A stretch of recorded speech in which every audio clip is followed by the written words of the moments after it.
Bismillahirrahmanirrahim. Perkenalkan, nama saya Muhammad Ananda Aidil. Saya merupakan mahasiswa D4 Teknologi Rekayasa Elektronika semester 6. Nah, di sini saya ingin membahas mengenai proyek feed-forward sinyal acak menggunakan metode Neural Network Backpropagation, yang dimana proyek ini untuk memenuhi mata kuliah kecerdasan buatan. Nah, tanpa basa-basi, kita lihat proyeknya.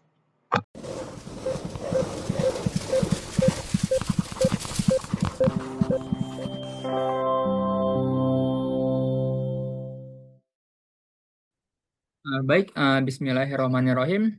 Ini merupakan tampilan dari Google Colab, yang dimana Google Colab ini berfungsi untuk melakukan programming.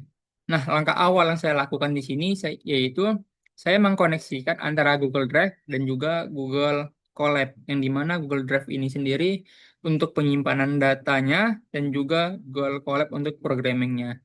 Jadi nantinya data hasil training modelnya yaitu akan tersimpan di Google Drive. Jadi harus dikoneksikan terlebih dahulu. Kita runningkan saja. Setelah running dapat notifikasi Drive already mount. Berarti antara Google Drive dan juga Google Colab telah terkoneksi. Nah, selanjutnya sini kita melakukan import library.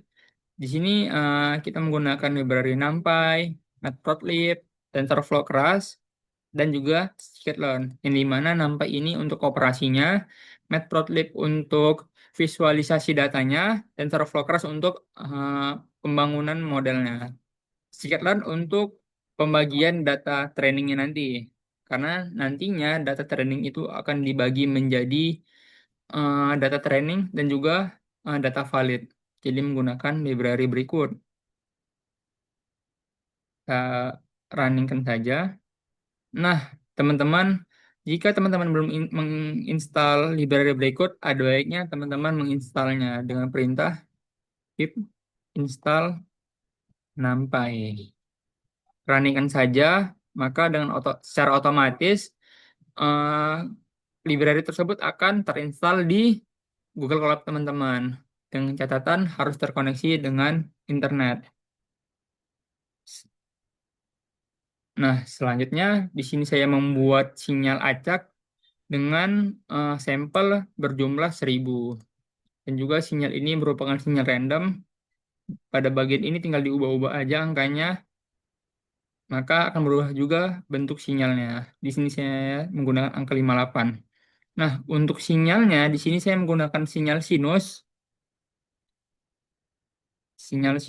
dengan penambahan noise pada sinyal. Jadi sinyal yang dibuat ditambahkan dengan noise. Nah, selanjutnya di sini saya mendeklarasikan input, yaitu ada input X1 dan X2, yang dimana nilai awal dari X1 dan X2 yaitu 0, dan outputnya yaitu Y. Kita runningkan saja. Setelah running, ada baiknya kita melakukan visualisasi data sinyalnya, agar kita tahu, oh sinyalnya seperti ini. Kita runningkan saja. Nah, berikut merupakan tampilan dari sinyal acak yang telah kita buat. Ini merupakan sinyal dengan bentuk sinus. Mungkin ini agak dempet, kita agak ubahkan terlebih dahulu dengan perintah plt dot figure pixelsnya 18,5. Kita runningkan saja. Nah, ini bentuk sinyalnya. Dapat lihat sinyal datanya itu dari 0 hingga 1000. Setelah itu, di sini kita melakukan pembagian data training dan juga data valid, yang dimana data training berjumlah dengan persentase 80% untuk training, dan valid berpersentase yaitu 20%, yaitu di sini keterangannya 0,2.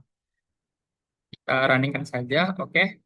Nah, selanjutnya di sini kita akan melakukan pembuatan model, yang dimana model ini dibuat dengan menggunakan sequential atau bisa disebut layer by layer, yang dimana sequential ini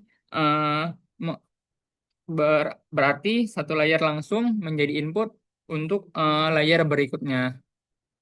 Lalu di sini ada dense. Dense ini artinya fully connected layer, yaitu semua neuron saling terhubung. Dengan neuron di sini 16, dengan menggunakan aktivasi relu dengan input berjumlah 2. Nah, di sini saya menambahkan layer lagi dengan fungsi yaitu menambah kedalaman depth pada jaringan agar bisa belajar pola lebih kompleks. Lalu di sini ada penambahan layer lagi untuk outputnya. Nah, kenapa di sini tidak menggunakan aktivasi? Dikarenakan, nah walaupun di sini tidak ada keterangan aktivasinya, tapi secara default dia linear untuk aktivasinya. Nah, untuk optimasi di sini menggunakan Adam dengan learning rate 0,001, yang dimana untuk loss-nya itu menggunakan MSE atau mean square error, dan metriknya itu menggunakan MAE, yaitu mean absolute error. Kita running saja untuk pembuatan modelnya. Nah, untuk model ini dapat kita lihat dengan perintah model titik summary. Kita jalankan saja. Nah, ini bentukan dari uh, model yang kita buat. Terdapat 3 layer dengan total parameter 337. Oh iya, uh, layer yang ini akan terhubung ke layer yang ini. Karena layer yang ini merupakan input untuk layer yang bagian sini. Karena kan sequential, layer by layer. Nah, selanjutnya di sini saya mendeklarasikan SafePath, yang dimana SafePath ini berfungsi untuk menyimpan model yang telah dibuat pada folder Colab Notebook dengan nama model yaitu model sinyal prediction ideal.crash. Untuk nama model dapat diubah-ubah, nama folder juga dapat diubah-ubah, disesuaikan saja dengan user mau menyimpan modelnya di mana. Lalu di sini saya menambahkan 2 poin penting menurut saya, yaitu ada early stop dan juga checkpoint, yang dimana early stop ini berfungsi untuk menghentikan training jika file loss-nya tidak membaik selama 10 epoch. Jadi misalnya nih, selama training, selama dari epoch 1 ke epoch 10 tidak ada peningkatan yang bagus di file loss-nya, maka eh, training akan dihentikan. Nah, selanjutnya di sini menambahkan checkpoint, yang dimana checkpoint ini berfungsi untuk menyimpan model pada folder Colab Notebook. Jadi secara otomatis ketika training, jika ada model yang bagus, file loss-nya ini rendah, maka secara otomatis tersimpan di folder Colab Notebook dengan nama model sinyal prediction ideal. .crash. Oke, kita runningkan saja.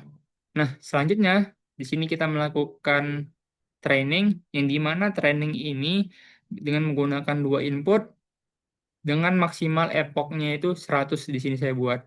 Dengan batch size-nya yaitu 32. Nah, pada training di sini saya tak lupa menambahkan early stop dengan checkpoint dengan fungsi yang seperti saya jelaskan tadi.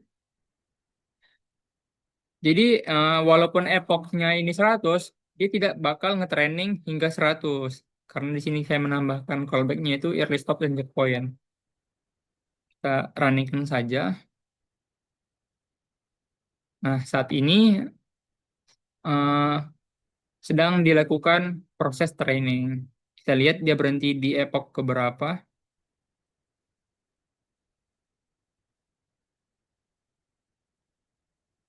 Nah, dapat dilihat untuk trainingnya berhenti di epoch ke-49,